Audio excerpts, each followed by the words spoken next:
ఎందుకంటే ఉద్యోగులకు సంబంధించినటువంటి అన్ని డిమాండ్లు పరిష్కారం చేయాలంటే ఒకటి ఇప్పుడు జేఏసీకి సంబంధించినటువంటి నేతలు ఇచ్చినటువంటి డిమాండ్లలో 12 డిమాండ్లు ఏవైతే ఆర్థిక పరమైనటువంటి డిమాండ్లు ఉన్నాయో మిగతా డిమాండ్లు కూడా ఉన్నాయో ఆ డిమాండ్లకు అన్నిటికి కూడా ఇవాళ 5 డిఏలు అంటే దాదాపుగా 15-16% సంబంధించినటువంటి డిఏ పర్సెంటేజ్ పెరగాల్సినటువంటి అవసరం.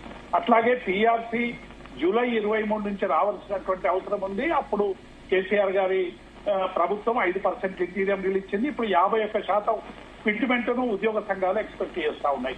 అది వైస్ వర్సా ఎంత రికమెండేషన్ వస్తుంది, దాని మీద ఎంత బార్గెనింగ్ అయితే. సార్ ఇప్పుడు పిఆర్సీ గురించి మాట్లాడే పరిస్థితి అదే అట్లా మాట్లాడకుండా చేసే పరిస్థితి వచ్చింది. డిఏలే దిక్కు లేదంటే ఇంకా పిఆర్సీ సార్ అంటే నేను పిఆర్సీ హక్కు 2 సంవత్సరాల క్రితం రావాలి, కానీ ఆర్థిక పరిస్థితి డిఏలే ఇవ్వని పరిస్థితి పిఆర్సీ గురించి కేబినెట్ లో చర్చ లేదు కదా, ఎజెండా లేదు. నేను లేకుండా వస్తుంది. నేను ఏమో అందుకే అంటున్నా కదా, అన్ని సమస్యలు పరిష్కారం అవుతాయి అనేది ఏం లేదు. కానీ కనీసం డిఏ విషయాలలో రిటైర్మెంట్ ఉద్యోగులకు ఇప్పుడు ఉన్నటువంటి ప్రస్తుతం పనిచేస్తున్నటువంటి ఉద్యోగులకు సంబంధించినటువంటి పెండింగ్ బిల్స్ ఏవైతే ఉన్నాయో ఆ 2తో పాటు మిగతా ఏది హెల్త్ కార్డ్ అనేటువంటిది అలా చాలా ముఖ్యమైనటువంటి అంశంగా ఉద్యోగ సంఘాల అందరం కూడా అనేక సందర్భాల్లో కూర్చొని పెద్ద ఎత్తున డిస్కస్ చేసి కొలిక్కొచ్చి కొంత కంట్రిబ్యూషన్ ఉద్యోగ సంఘాల నుంచి వస్తుంది. అట్లాగే ప్రభుత్వం కూడా సేమ్ కంట్రిబ్యూషన్ ఇవ్వాలి, అది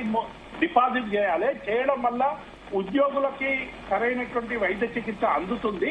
దాన్ని మానిటరింగ్ చేయడానికి చీఫ్ సెక్రటరీ ఆధ్వర్యంలో ఉద్యోగ సంఘాలతో కలిపి ఒక ట్రస్ట్ ఏర్పాటు చేయాలనేటువంటి ప్రపోజల్ కూడా పెండింగ్ లో ఉంది.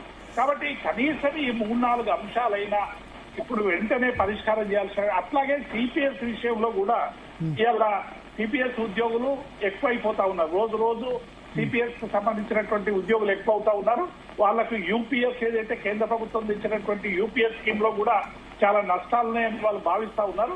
ఇక్కడ ప్రభుత్వం సిపిఎస్ విధానం మీద కూడా ఒక ప్రకటన చేస్తామని చెప్పి మరి మేనిఫెస్టోలో పెట్టినటువంటి అంశం కాబట్టి దాని మీద కూడా ఒక కసరత్తు జరగాల్సినటువంటి అవసరం ఉందనేటువంటిది ఇలా ఉద్యోగులందరూ కూడా భావిస్తారు. ఆర్థిక పరమైనటువంటి ముఖ్యంగా డిఏ, తర్వాత పెండింగ్ బిల్లులు, 3వది ఈ హెల్త్ కార్డుకు సంబంధించినటువంటి సమస్యలు ఫస్ట్ ఇన్స్టెన్స్ లో పరిష్కారం అయితే మిగతా అంశాల మీద ఉద్యోగ సంఘాలు రెగ్యులర్ గా చర్చలు జరిపి కొంత వెసులుబాటుతో సమస్యలు పరిష్కరించుకోవచ్చు అనేటువంటిది నాకున్నటువంటి అవగాహన. భరత్ గారు.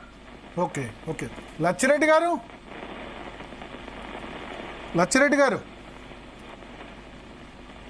ఉన్నారా? లచ్చిరెడ్డి గారు చెప్పండి.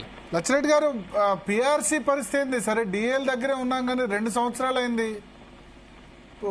ఇప్పుడు సరే మీరు బీఆర్ఎస్ అనొచ్చు కానీ బీఆర్ఎస్ సరిగ్గా చేయనందుకే కదా కాంగ్రెస్ ను గెలిపించింది.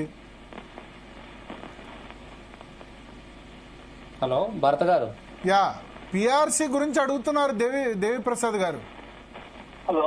ఇప్పుడు సైమల్టేనియస్ ఇప్పుడు మాట్లాడింది అంతా కూడా అదే కదండి భరత్ గారు. ఇప్పుడు పిఆర్సీ రావాలన్నా, తర్వాత మనకి డిఎల్ రావాలన్నా ఆర్థిక పరిస్థితుల్లో మార్పులు రావాలని అనుకున్నాం. దానికి తగ్గట్టు మనం మార్పులు రావడానికి సూచనలు చేసినాం అని చెప్పినాం.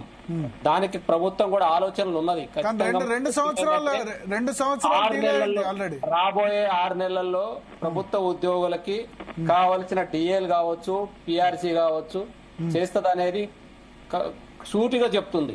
ఖచ్చితంగా అది 6 నెలల్లో పిఆర్సీ అవార్డు చేయొచ్చు.